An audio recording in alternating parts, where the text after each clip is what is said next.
Hello friends, welcome to the CloudWeek YouTube channel. My name is Manoj and today we will learn how to enable or disable multi-factor authentication in Microsoft 365. First, you will need to go to the Microsoft 365. You can log in by office.com. Here log in with your admin credentials and after login go to the admin panel. Here go to the users and then active users. And here click on the multi-factor authentication.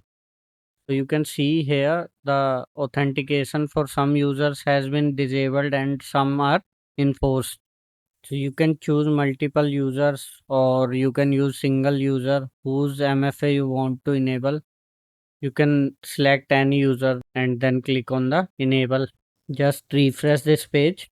Now you can see the MFA has been enabled for this user.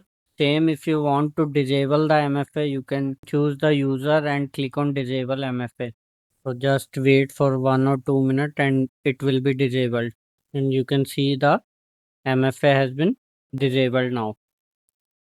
Also you can go to the user MFA settings and you can reset their MFA. Actually, we have also created a separate video to how to reset MFA for single or multiple users. So you can check that video also. I will share the link in the description.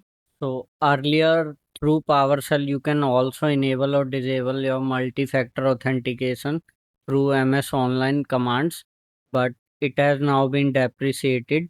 It is only the way, or you can create the conditional access policies to enable the MFA for particular users. So thank you guys for watching the complete video. If you have any queries related this, you can ask us in the comment section. Don't forget to like and subscribe our channel. Also follow us on other social media platforms. Social media links are in the description.